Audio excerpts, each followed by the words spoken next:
So hello students, आज हम पढ़ने वाले हैं डीएनए फिंगरप्रिंटिंग के बारे में। तो एनसीईआरटी का लाइन टू लाइन हम पढ़ने वाले हैं और जहाँ पे हमें इंपॉर्टेंट लगे वहाँ पे क्वेश्चन मार्क लगाएंगे और जहाँ पे क्वेश्चन आया हुआ है वहाँ पे हम स्टार मार्क भी लगाएंगे क्वेश्चन के साथ।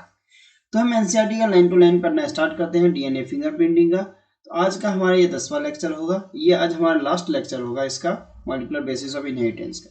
तो यहाँ से हम एनसीईआरटी का लाइन पढ़ना स्टार्ट करते हैं। As stated the preceding section यानी हमने पिछले सेक्शन में पढ़ा कि हमने 99.9% हमारे पास बेस सीक्वेंस जो था हमारे पास ह्यूमन बीइंग का तो सेम था। ठीक, अब चेंज कितना था? 0.001% हमारा क्या था? चेंज था। ठीक है, अब इसके बाद आगे देखते हैं हम। एज्यूमिंग द ह्यूमन जीनोम, अगर एज्यूम किया जाए ह्यूमन जीनोम का 3 × 10⁻⁹ बेस पेयर होता है। ये चीज हमें याद रखना चाहिए, क्वेश्चन में आया हुआ है, ये भी क्वेश्चन में आ सकता है। आइए क्वेश्चन में आया हुआ है तो यहाँ पे हम स्टार मार्क लगाते हैं। In how many base sequence would there be difference, तो कितना बेस सीक्वेंस डिफरेंस होता है। तो मैंने अगर कहा जाता है यहाँ पर पास 3 × 10⁻⁶ है, 9 बेस पेयर है। अगर बेस डिफरेंस देखा जाए तो हमारा कितना आ जाता है? कम से कम आ जाता है 3 × 10⁻⁶ बेस पेयर के करीब आ जाता है। ये चीज होता है।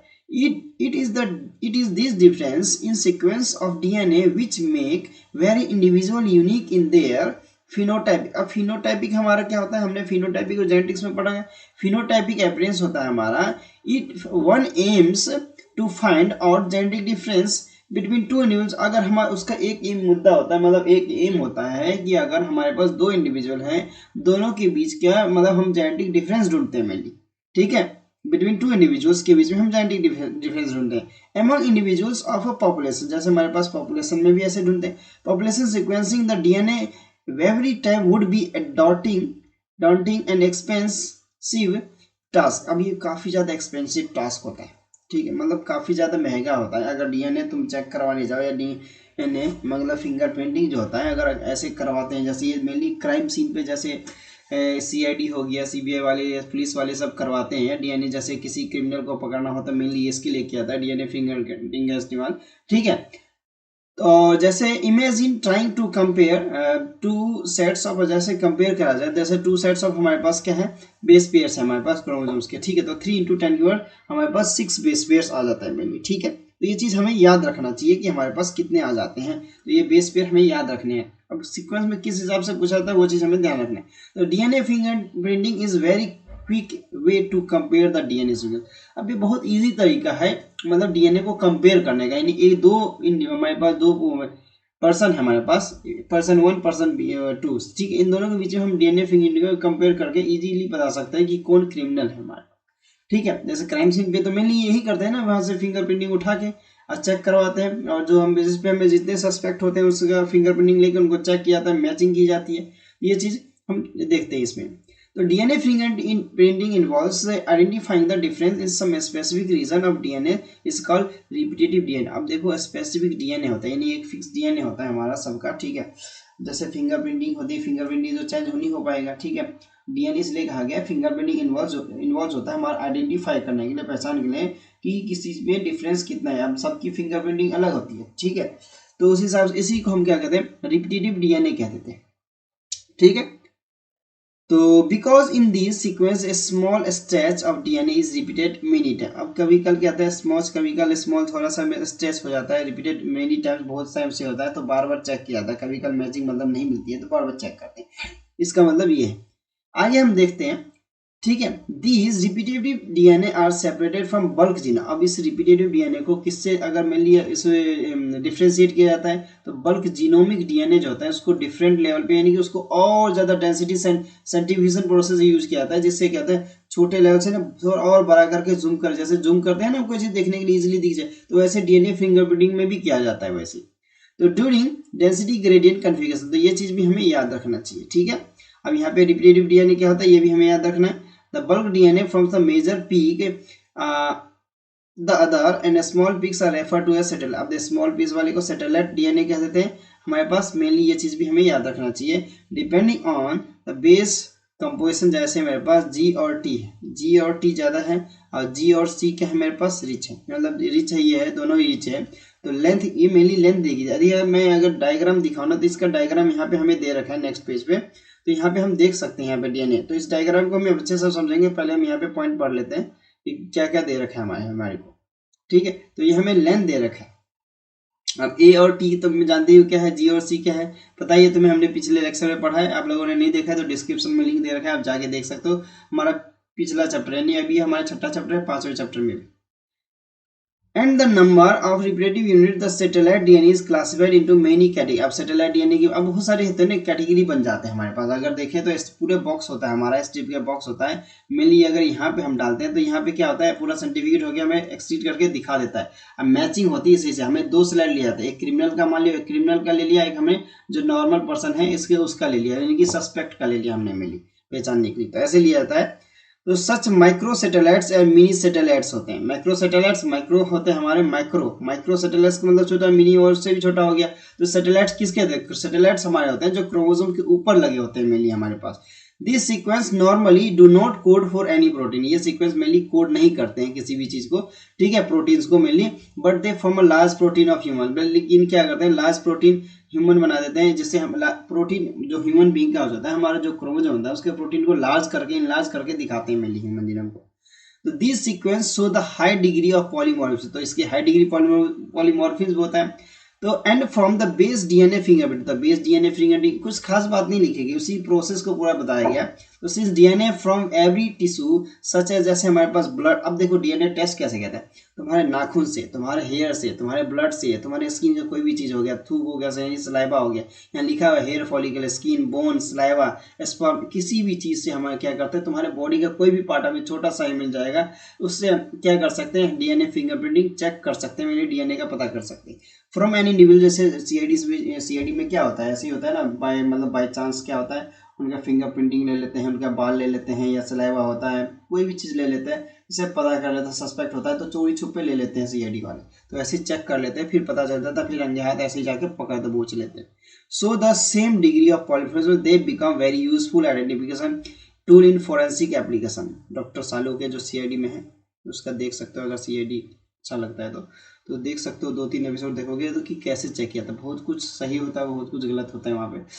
Further the polymorphism are inheritable from parents to children. अब जैसे किसी को शक होता है कि ये मेरा बच्चा ये नहीं है, ठीक है, किसी का जैसे हॉस्पिटल में मान लो किसी का बच्चा अदला बदली हो गया, ठीक है, अदला बदली हो गया, ठीक है, तो क्या होगा, वो डीएनए ही अगर हम क्या करें, डीएनए टेस्ट करवा के इजिली पता लगा लेते हैं ये किसका बच्चा, ठीक है। तो डीएनए टेस्ट मेनली अगर काफ़ी महंगा है, 4 से 5 हज़ार रुपये का खर्च नॉर्मली में आता है, ठीक है, इससे आगे भी जाता है।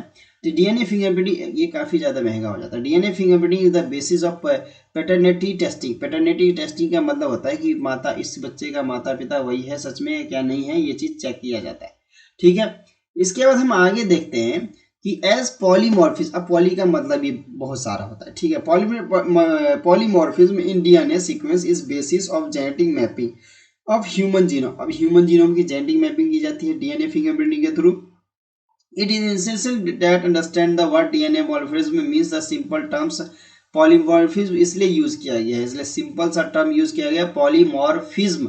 इसका मतलब होता है variation at a genetic level, यानी कि जेनेटिक लेवल पे वेरिएशन कितना ज्यादा होता है, ये चीज हमें चेक किया जाता है। तो ये चीज हमें क्वेश्चन पूछा हुआ है, पूछ भी सकता है आगे भी, तो हमें ये चेक कराना है कि पॉलीमॉर्फिज्म का मतलब क्या होता है। तो इसका मतलब होता है variation at a genetic level, यानी जेनेटिक लेवल पे वेरिएशन होता है। जैसे अगर म्यूटेशन हमने पढ़ रखा है पिछले वाले 5th चैप्टर में हमने पढ़ रखा है कि म्यूटेशन क्या होता है, उसमें हमने एनसीईआरटी का लाइन पढ़ रखा है हमने म्यूटेशन के बारे में। तो म्यूटेंट हो जाता है, म्यूटेशन मेनली हो जाती है बच्चों में, ठीक है। तो ये चीज हमें देखना है, इसलिए कहा यहाँ पे कह रखा है ना, recall the different kind of mutation and there effects that you have already studied in chapter 5। तो चैप्टर 5 में हमने दे रखा है, तो अगर आप लोगों ने नहीं देखा है तो हमारे यूट्यूब के चैनल पे जाके प्लेलिस्ट बन रखा है, इसका एक एक लेक्चर आप जाके देख सकते हैं, ठीक है। In the preceding sections in chapter new mutation में rise in individual either in somatic. अब सोमैटिक सेल्स क्या होते हैं, अब सोमैटिक सेल्स जिसे जर्म सेल, और ये जर्म सेल कहते हो वो सेल्स जो जनरेट हो जाता है, ठीक है, जनरेट। अब क्या होता है, अगर बात करूँ तो सोमैटिक सेल्स जर्म सेल्स, जैसे मेल स्पर्म की बात कर लो, या फीमेल में हमारे पास ओवा की या ओवम की बात कर लो, तो वो हमारे जर्म सेल का काम कर लेते हैं। और सोमैटिक सेल्स ही, उन्हें भी सोमैटिक सेल्स भी कह देते हैं मेनली, ठीक है। तो जर्म सेल मेनली यही होता है, जैसे सेक्सुअली गैमेट्स की बात कर रहे हैं यहाँ पे इन्होंने लिखी रखा है। तो सेल्स डेट जनरेट गैमेट्स इन सेक्सुअली रिप्रोड्यूसिंग ऑर्गेनिजम्स। तो जैसे एक पेरेंट्स है हमारे पास, मेल एंड फीमेल के थ्रू हमारे पास यहाँ पे एक प्रोजेनी ने जन्म लिया, ठीक है। तो उसी की बात करिए तो यहाँ पे जर्म सेल होता है, मेल के पास भी अलग स्पर्म होता है, फीमेल के पास ओवा होता है यानी ओवम, ठीक है। तो यही जर्म सेल क्या होता है, दोनों फ्यूज करके हमारे पास क्या होता है, बेबी को प्रोड्यूस कर देते हैं, ठीक है। If a germ cell mutation does not seriously impair the individual, तो क्या होता है, डीएनए से हम ये चीज भी पता कर लेते हैं। Ability to have offspring who can transmit the mutation and it can spread the other member of population. क्या अगर म्यूटेशन किसी चीज में, अब म्यूटेशन कई तरीके से हो जाता है, पता है, म्यूटेशन होने के बहुत सारे तरीके होते हैं। कैसे, जैसे भोपाल गैस त्रासदी आप लोगों को याद होगा, तो उस टाइम में अगर जो केमिकल थी ना, MIC थी, ठीक है, तो वो केमिकल काफ़ी ज़्यादा खतरनाक था, वाटर के साथ और एयर के साथ काफ़ी ज़्यादा इजीली रिएक्ट कर रहा था। तो हमारा था, तो मिथाइल आइसोसाइनेट था, मिथाइल आइसोसाइनेट काफ़ी ज़्यादा रिएक्टेड था, तो म्यूटेशन हो गया, जानवरों में भी, इंसान में भी, प्लांट में भी म्यूटेशन हो गया था। तो ये चीज़ तुम देख सकते हो, ठीक है। तो म्यूटेशन से होता है कि हमारे क्रोमोसोम का नंबर चेंज हो जाता है म्यूटेशन में मेनली, ठीक है, थ्रू द सेक्सुअल रिप्रोडक्शन के थ्रू। तो एलील, अब देखो एलील को भी हमने पढ़ रखा है, तो अगेन आप इससे हमें एलील्स के बारे में चैप्टर 5 में आप दे सकते हो। मैं इस चैप्टर का ना प्ले लिस्ट ना मैं डिस्क्रिप्शन में लिंक में डाल दूंगा, ठीक है, आप तो जाके देख सकते हो, नीचे में लिंक डला हुआ है हमारे, ठीक है, या आप प्ले लिस्ट में भी चैनल पे जाके देख सकते हो, ठीक है। तो हम, मैं ऐसे कोशिश करूंगा मैं लिंक डाल दूँ इसमें, ठीक है। तो sequence variation has traditionally have been described as the DNA polymorphism if more than one variant, यानी एक, अब मैंने क्या कहा था, हमारे पास डीएनए होता है मेनली, डीएनए आरएनए हो गया, अब प्रोटीन वोटीन की बात है, डीएनए हमारे क्रोमोजोम हो गया मेनली, क्रोमोजोम, अब क्रोमोजोम में हमारा क्या हुआ, जीन हो गया। अब एक जीन के अंदर यहाँ मेनली ये सीक्वेंस याद है, एक जीन के अंदर दो एलील हो रहते हैं, एक जीन के अंदर दो एलील रहते हैं, ये चीज हमें याद रखना है। एक जीन में कितने एलील रहते हैं, दो एलील रहते हैं, तो ये चीज हमें याद रखना है, ठीक है, काफी इंपॉर्टेंट होता है। तो एलील एट अ लोकस, अब इसका लोकस पॉइंट होता है, जैसे हम ऐसे करके बताते हैं मेनली, अभी तो मैंने नोट से नहीं पढ़ा है, हमने मेनली नोट से पढ़ाते हैं, तो ऐसे करके बताते हैं। द लोकस होता है, लोकस पॉइंट होता है इसका मेनली। तो locus occurs in human population with a frequency greater than, यानी कि कितना फ्रीक्वेंसी, कम से कम 0.01% के करीब होता है, जो कि सिंपल टर्म्स में जैसे इनहेरिटेबल म्यूटेशन कह देते हैं हमें। ये ऑब्जर्व किया जाता है पॉपुलेशन हाई फ्रीक्वेंसी पॉपुलेशन में, एंड इज हाई फ्रीक्वेंसी में पॉपुलेशन में मेनली हाई फ्रीक्वेंसी में यूज किया जाता है, मतलब मिलता है हमें। It is referred the DNA polymorphism, इसे ही हम डीएनए मॉलिफिज्म कह देते हैं। तो ये क्वेश्चन भी यहाँ पे कितना परसेंटेज हो गया, कितना हमारे पास होता है, ग्रेटर फ्रीक्वेंसी कितनी आती है, ये चीज पूछ सकता है, ये चीज हमें याद रखना है, ठीक है। The probability of such variations to be observed in non-coding DNA sequence would be higher, as a mutation in this sequence may not have any immediate impact in an individual reproductive ability. These mutations keep on accumulating of generating after generation, and from one of the basis of variable polymorphism, there is a variety of different types of polymorphism ranging from single nucleotide to change to the large scale changes. अब देखो single nucleotide से change होता है, किसमें, large scale में change होता है। तो यहाँ पे हमें कुछ ज्यादा खास नहीं दे रखा है, लेकिन इस वाले सेक्शन में हमें क्वेश्चन पूछ सकता है, याद रखना चाहिए, ठीक है। इसके बाद बोलते हैं अगर इवोल्यूशन चैप्टर हमें अभी इस चैप्टर को खत्म करने के बाद ही जस्ट स्टार्ट करेंगे कुछ दिनों बाद इसका लेक्चर। तो for evolution and the specification and the such polymorphism play a very important role. तो इवोल्यूशन में इसका सबसे बड़ा योगदान होता है पॉलीमॉर्फिज्म में। अभी जो हम आदि मानव के बारे में, अपने पूर्वजों के बारे में पता करते हैं, तो इन सब तरीकों से हम डीएनए फिंगरप्रिंटिंग से ही पता करते हैं, ठीक है। तो you will study this detail in higher class, इसके बारे में और अच्छे से पढ़ना चाहते हो तो तुम्हें जैसे ग्रेजुएट होते हैं, जैसे तुम एमबीबीएस में भी पढ़ोगे, आप एमबीबीएस हो गया, बीएससी हो गया, एमएससी करोगे, आ गया, तो वहाँ पे भी जाके पढ़ सकते हो आप। तो the technique of DNA fingerprinting was initially developed the Alec Jeffrey. अब इसके सबसे पहले एलिक जेफरी ने टेक्निक दिया था, ये चीज हमें याद रखना है, ये चीज हमें आया हुआ है क्वेश्चन कि डीएनए फिंगरप्रिंटिंग जो टेक्निक है उस किसके द्वारा डेवलप किया था, यानी सबसे पहले किसने दिया था, एलिक जेफरी ने दिया था, ठीक है, एलिक जेफरी ने दिया था, ठीक है, एलिक जेफरी ने दिया था। तो ये चीज हमें याद रखना।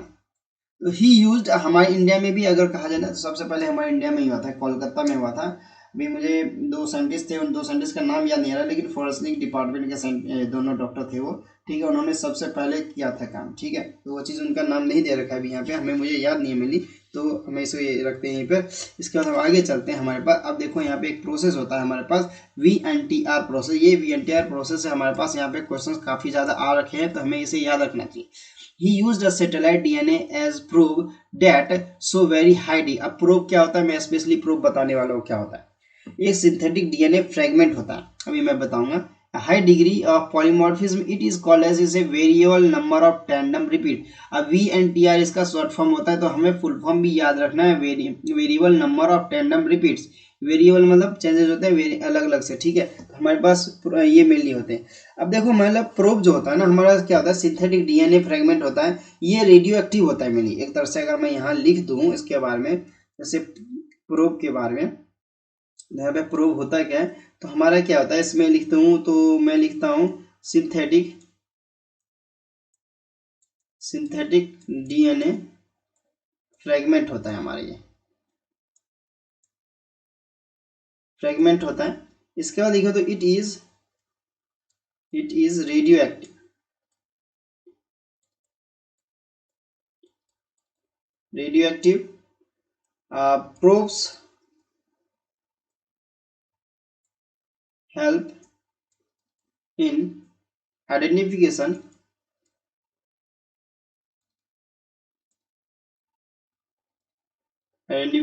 of VNTR, ठीक है, ये याद रखना है। और वीएनटी जो होता है हमारा स्मॉल नेचुरल, अगर नेचुरली स्मॉल सीक्वेंस होता है डीएनए का, मेनली वीएनटीआर ना नॉन रेडियो एक्टिव होता है, ये चीज याद रखना है। तो ये चीज हमें क्वेश्चन पूछ सकता है, तो ये चीज मैं लिख देता हूँ यहाँ पे कि हमारा नॉन रेडियो एक्टिव सब्सटेंस होता है वीएनटीआर। तो मैं लिखूँ यहाँ पे कि वीएनटीआर, इसका फुल फॉर्म भी जरूर याद रखना है, variable number of tandem repeats होते हैं इसका। इसके बारे में लिखता हूँ natural small sequence of DNA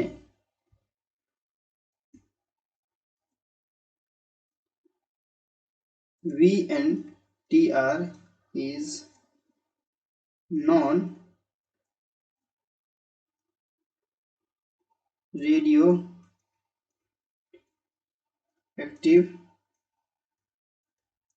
VNTR help is identification, help in लिखो in identification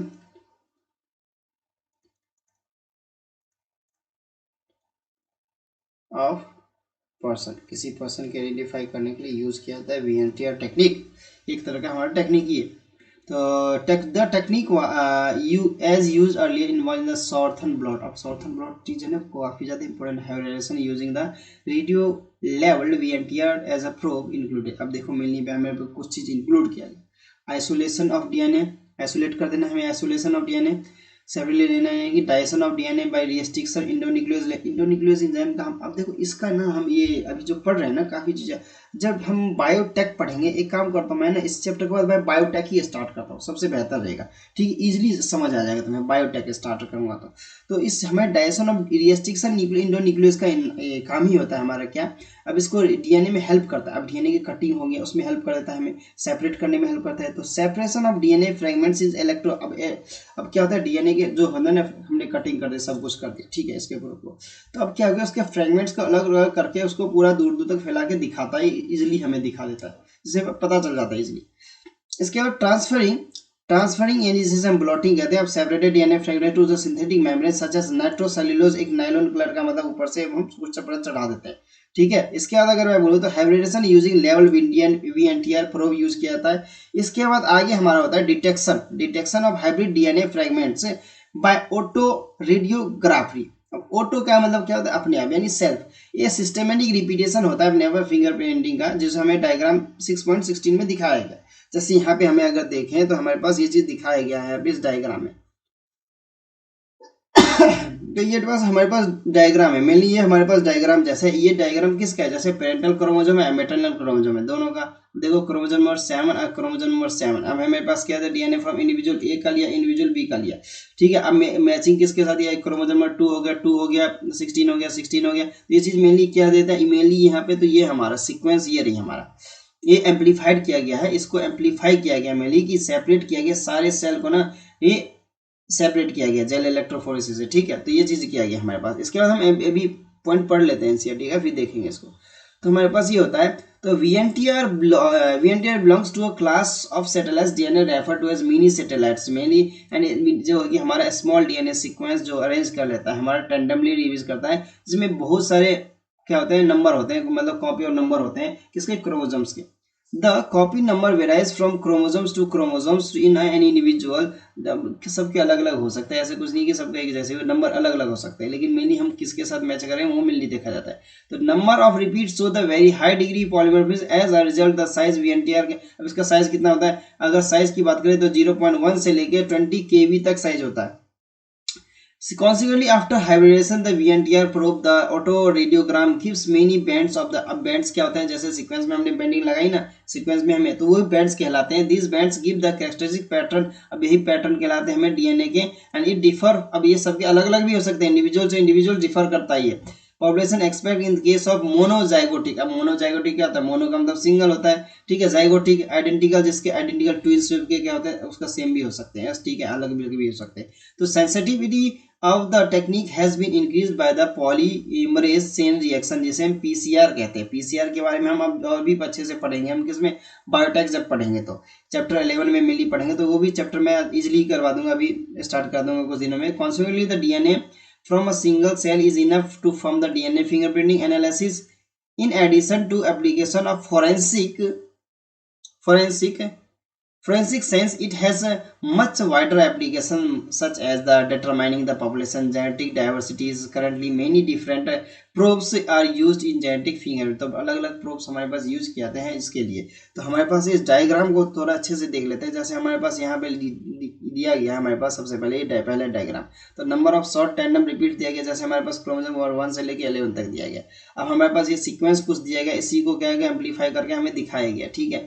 तो हमें एक क्राइम सीन से हमें मिले हुए जो है, क्राइम सीन से मिले हुए हमें मिले हैं, और यहाँ पे हम नॉर्मली जो चेक करेंगे, ठीक है। तो amplified repeat secreted by the sequence size of an gel DNA fingerprint. तो हमारे पास सबसे पहले सिस्टमेटिक DNA फिंगरप्रिंटिंग दे रखा है, जो हमारे पास VNTR प्रोसेस से लिया गया। तो ये हमारे दिखा देता है कि हमारे VNTR प्रोसेस में, यहाँ पे नीचे भी दिखाया गया, few deposited chromosomes have been shown to contain different copy number of VNTR each. अब यहाँ से भी हमें क्वेश्चन पूछ सकता है, ऐसा कुछ नहीं है, यहाँ से भी हमें क्वेश्चन पूछ सकता है, तो हमें ये देख लेना चाहिए, क्योंकि हमारे पास यहाँ पे अलग अलग कॉपी दे रखी है।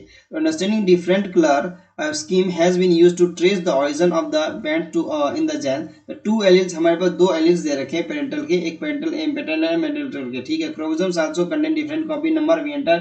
It also been bending pattern of DNA in the crime scene and matching the individual A and not and with B. तो ये चीज हमें देख लेना है कि यहाँ पे किसके साथ मैच किया। तो ये हमारे पास A है, यहाँ पे B है, तो मेनली देखो किसके साथ मैच किया हुआ है। तो यहाँ पे कह रहा है with individual B and not A, individual B के साथ हमारा मेनली मैच किया हुआ है, ठीक है, A के साथ नहीं मैच किया। ये इस चीज हम सीक्वेंस देख सकते हैं, मेनली किसके साथ मैच करा है, किसके साथ नहीं मैच करा। तो ये हमारा मैचिंग का मैच कर रहा है, देखो ये किसके साथ मैच कर रहा है, तो हमारा ये हो गया, तो मेनली मैच हमारा क्या कर रहा है, ये वाला कर रहा है मैच, ठीक है। ये चीज हमें देख लेना है, ठीक है, ये मैच नहीं कर रहा है, तो ये चीज़ हमें देखना है। तो ये चीज़ मेनली ऐसे दिखता है, इसको एम्पलीफाई करके और एम्पलीफाई करके हमें ऊपर दिखा रखा है, तो ये चीज़ हमें देख लेना चाहिए, काफ़ी ज़्यादा इंपॉर्टेंट हो जाता है हमारे लिए, ठीक है। तो यहाँ से ज़्यादा क्वेश्चन तो नहीं, लेकिन कुछ क्वेश्चंस पूछे जाते हैं, तो जो कि हमने देख लिए हैं। इस डायग्राम से अभी तक क्वेश्चन नहीं पूछा है, ठीक है, डायग्राम से अभी तक क्वेश्चन नहीं पूछा, लेकिन VNTR प्रोसेस से क्वेश्चन पूछा हुआ है। ये ऊपर में जो सेक्शन हमें दे रखा है ना, कि क्या क्या हम करते हैं, इसके सीक्वेंस मेनली आप लोगों से पूछा जा सकता है, तो ये चीज़ हमें जरूर देख के जाना चाहिए नीट एग्जाम में, ठीक है। तो ये चैप्टर यहीं पे हमारा अब खत्म होता है। अब हम एक समरी की तरफ चलते हैं। समरी हमारे लिए काफ़ी ज़्यादा इंपॉर्टेंट इसलिए हो जाता है, मेरे हिसाब से काफ़ी ज़्यादा इंपॉर्टेंट होता है, कि एक बार नीट एग्जाम में ऐसा हुआ था कि वो जो क्वेश्चन पूछा गया था ना, वो क्वेश्चन जो था ना, उसका लाइन एनसीईआरटी में ना, एनसीईआरटी के बीच में पैराग्राफ में नहीं था, लेकिन वो चीज़ हमारे पास किस में दे रखा था, वो चीज़ हमारे समरी में दे रखा था, ठीक है। मेनली वो पुराने एनसीईआरटी में हुआ था, अब तो एनसीईआरटी को थोड़ा मॉडिफाई कर दिया गया, मतलब अच्छा कर दिया गया, अब कुछ डायग्राम भी इंक्लूड कर दिए हैं। तो आप लोग अगर पढ़ रहे हैं, नीट की तैयारी करते हैं, न्यू लेटेस्ट एनसीईआरटी जो है वही पढ़ना। तो यहाँ पे हम देख रहे हैं nucleic acids are long polymer nucleotides, हमने जो पढ़ रखे हैं उसी चीज़ को हम देखेंगे, कुछ नया खास बात नहीं देखने वाले। तो while DNA store genetic material, अब तुम्हें पता है DNA ही स्टोर करता है जेनेटिक इन्फॉर्मेशन को। RNA mostly help in the transfer करता है हमारे क्या जेनेटिक इन्फॉर्मेशन को। तो DNA RNA both function as a genetic, अब DNA RNA दोनों, लेकिन दोनों काम करते हैं हमारे जेनेटिक मटेरियल का ही, but DNA being chemically and structurally more stable in better genetic material. अब DNA हमारा बेटर मॉलिक्यूल्स है वो तो पता ही है। However RNA is the first to evolve DNA. RNA सबसे पहले इवॉल्व हुआ डीएनए के मुकाबले अगर कहा था DNA was direct from RNA. अब डीएनए जो इवॉल्व हुआ ना किससे हुआ आरएनए। अब देखो फुल फॉर्म देख लो, डीऑक्सी राइबोन्यूक्लिक एसिड होता है, आरएनए का राइबोन्यूक्लिक एसिड होता है, तो ये चीज हमें देख लेना है। इसलिए the hallmark of double standard helical structure of DNA is the hydrogen bit bonding between the bases from the opposite strand. The rule is that adenine pairs and thymine. अब एडेनिन के साथ थाइमिन के साथ through the दो hydrogen हुआ, दो hydrogen bond के साथ। ग्वानिन हो गया हमारा साइटोसिन के, ग्वानिन हो गया हमारा किसके साथ, साइटोसिन के साथ, वो भी 3 हाइड्रोजन बॉन्ड के साथ। ये हमारे पास काफी ज्यादा इंपॉर्टेंट क्वेश्चन सब आते हैं, तो समरी में आप देख लोगे ना तो मतलब क्या होता है, एक तरह से रिवीजन हो जाएगा आपका। This makes our one strand complementary to the other. The DNA replicates semi-conservatively. The process guided by the complementary hydrogen bonding. A segment of the DNA that codes for RNA may be simplistic term can be referred to as a gene. During transcription, also one of the strands of the DNA act as the template to the direct the synthesis of complementary DNA. कुछ खास बात नहीं है यहाँ पे, ठीक है, लेकिन हमें लाइन को देख के जरूर जाना चाहिए। इन बैक्टीरिया में क्या होता है, ट्रांसक्रिप्ट मैसेंजर आरएनए की बात जरूर होती है।